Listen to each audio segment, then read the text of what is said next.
31 bab. Yaqub Labanning o'g'illarining otimizning butun mol mulkini yoqib bulib oldi. Uning butun boyligi bizning otimizga taalluq deganligini anglab qoldi. Yaqub o'zimi Labanning burunqidek do'stona muomala qilmayotganligini sezdi. Bu chaqda Parvardigor Yaqubga: "Sen ota bovang yashgan yurtingga, ya'ni urug' tuqqanlaringning yeniga bor. Men sana yor bo'laman" dedi. Bunun bilan Yaqub Roila bilan Yaqqa odam avatib, ularni o'zi qo'y boqadigan yerga kelib, o'zi bilan ko'rishishni buyurdi va ularga: "Dadanglarning menga burunqidek do'stona muomalada bo'lmayotganligini sezyapman. Lekin otam e'tiqod qilib kelgan Xudo menga yor bo'lib kelmoqda. Sizlarga ma'lumki, men butun kuchim bilan otanglarning xizmatini qildim. Lekin u meni aldab, ish haqqimni 10 qitim o'zgartdi. Gerçi u shunday qilgan bo'lsa-mu, Xudo uning menga ziyon yetkazishiga yo'l qo'ymadi." Laban: "Chipar mollar sening ish haqqing" deganda, butun mollar chipar qo'ztuqdi. "Tag'il mollar sening ish haqqing" deganda, butun mollar tag'il tug'di. Shunda qilib, Xudo otanglarning mollarini menga ilib berdi. Bir qitim qo'ylar juplashadigan mezgilda men bir tush ko'rdim. Tushimda juplashayotgan erkak o'chkilarning hammasining tog'il yoki chipar ekanligini ko'rdim. Xudoning farishasi tushimda: "Hey Yaqub" dedi. Men "Labbay" dedim. U: "Qara, juplashayotgan erkak o'chkilarning hammasi tog'il va chipar. Mening bunday qilishimning sababi Labanning sana qilganlarining hammasini ko'rib turdim. Men bo'lsam, Beytel'de sana ko'ringan Xudodirman. Sen u yerda bir toshni menga atab, xotir qilib tiklading. Uning ustiga yog' quyding va u yerda menga qasam berding. Endi sen o'z yurtingga qaytib ketishga hozirlan" dedi. Rohila bilan Leha Yaqubga mundaq javob berdi: "Biz baribir otimizdan biror narsa miros ololmaymiz. U bizni taloning odami deb qaraydi. U bizni sotdi va bizning to'ylig'imizni yeb ketdi. Xudo bizning dodimizdan sizga ilib bergan boyliq asli dodimizga emas, balki bizga va bizning farzandlarimizga mansub.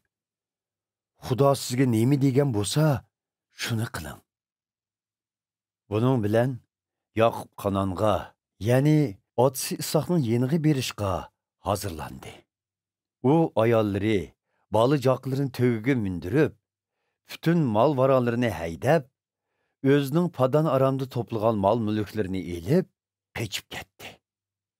Rohila otasi Labanning qo'y qirqig'ili ketganligidan foydalanib, uning butlarini o'g'irlab oldi. Yaqub Labanga uqtirmay, o'g'irliqcha yo'lga chiqdi. U o'zining barliq ta'lluqotlarini elib oldirab qechib, Firat daryosidan o'tib, Gileyad Idrilga qarab ravon bo'ldi. 3 kundan keyin Labanga Yaqubning qochqanligi to'g'risida xabar yetdi. U o'z tuqqanlarini elib, Yaqubni qo'g'ildi. Hamda 7 kundan keyin Gileyad Idrilgida Yaqubga yetishdi. Shu kuni kechida Xudo Labanning tushida ko'rinib, uningga: "Ehtiyot qil, Yaqubga to'sqinlik qilma" dedi. Yaqub chedirini Gileyad rayonidagi bir tog'ning ustiga qurgan edi. Laban va uning tuqqanlari Yaqubga yetishib, chedirlarini shu atrofda tikdi. Laban Yaqubga: "Sen nima uchun meni aldab, qizlarimni asirga o'xshash elib ketding? Nima uchun gap so'z qilmay, o'g'irlikcha qochding? Agar sen menga uqtirib qo'ygan bo'lsang, men seni cho'qim xo'shal-xuramlik bilan chiltar kelib, naqshi aytib, doqi-dumboq ichida usib qo'ymabdim. Eng bo'lmaganda, menga navrilarim bilan qizlarimni so'yib, uzitib qo'yish fursatini bermeding. Bunda qilishing bakmi ahmoqlik bo'ldi. Aslida adibingni beradigan kuchimmi bor edi. Lekin Tünügün kecha atang itiqod qilib kelgan Xudo sana to'sqinlik qilmasligimni aytdi. Men o'z yurtingni seg'inganligingni, oilangga qaytmoqchi bo'lganligingni tushunaman. Lekin mening butlarimni nemishga o'g'irlab qochding? dedi. Yoqub uningga. Men sizni, qizlaringizni qo'limdan zo'rlik bilan totib ketamdikin deb o'ylab, intayin qo'rqib qochgan edim. Lekin butlaringizga kelsak, butlarınız kimden çıksa, şu tirik qolmasin. Tuqqanlarınız guvoh bo'lsin. Qo'limizda o'zingizga tava nemi topsınız, shuni elib keting, deb javob qaytardi. Chunki Yoqub Roilaning otasi Labanning butlarini o'g'irlab olganligini bilmaydi. Laban oldi bilan Yoqubning chedirig'iga kirib oqtirdi. Keyin Leya va ikki dedakning chedirig'iga kirib oqtirdi. Biroq hech nima topolmadi. Ondan u Roilaning chedirig'iga kirdi. Roila otasining butlarini tugidagi xurjunga yoshqirib qo'yib, o'zi ustida o'tirib olgan edi. Laban chedirni oqtirib chiqib, hech narsa topolmadi. Roila otasiga: "Xafa bo'lmang dada. Men oy ko'rib qoldim. Oldingizda o'ri tug'idek holim yo'q", dedi. Labanning oqtimiga yeri qolmadi. Lekin butlarni topolmadi. Bunun bilan Yoqub darg'azabga kelib Labanga mundoq dedi: "Siz mening kaynimni shuncha qo'g'lab kelgudek, men zodi nima gunoh qildim? Qaysi qoida nizomga xiloflik qildim? Bütün yuktoqlarimni oqtirib chiqdingiz. Zodi biror narsangizni topdingizmi? Qani uni chiqarib, sizningmi, meningmi tuqqanlarimizning oldida ko'rsating. Ko'pchilik ko'rib beqib, oramizda kimning haq, kimning nohaqligiga hukm qilsin. Men sizning yeningizda bo'lgan 20 yil ichida qo'y o'shkilaringizdan bola tashlag'inimi yo'q. Biraysinimi yeginimmi yo'q. Yirtqich hayvonlar o'ltirayotgan qo'ylarnimi sizga akilib ko'rsatmay, o'zimning qo'ylarimdan saplab qo'ydim. Kechsi bo'lsin, kunduzi bo'lsin, qo'ylarni o'g'ri olsa, menga to'latdingiz. Men hamisha kunduzi issiqning dardini tatsam, kechisi soğuqning dardini kechicha ko'zimni yumolmadim. 20 yildan buyon sizga mana shunday ishlab keldim. İki qizingizni ilish uchun 14 yil, padlar uchun 6 yil ishladim. Shundoq bo'lsa-mu, ish haqimni 10 ketim o'zgartdingiz. Bovam İbrahim itqat qilgan, otam İshaq ixlosmand bo'lib kelgan Xudo menga yor bo'lmagan bo'lsa, siz meni cho'qim, quruq qo'l qaytgan bo'lardingiz. Lekin Xudo mening dardimni, jafolik ajrimni ko'rib, tunugin kecha sizni aybladi. Laban Yoqubga javoban: "Bu qizlar mening qizlarim. Bu bolalar bo'lsa mening navirlarim. Qo'ylarmi mening qo'ylarim. Ko'z oldingdagi narsalarning hammasi mening. Men qizlarim bilan navrimni elib qolamagandan bizning bir kelishim tuzgunimiz tuzukdak turdi.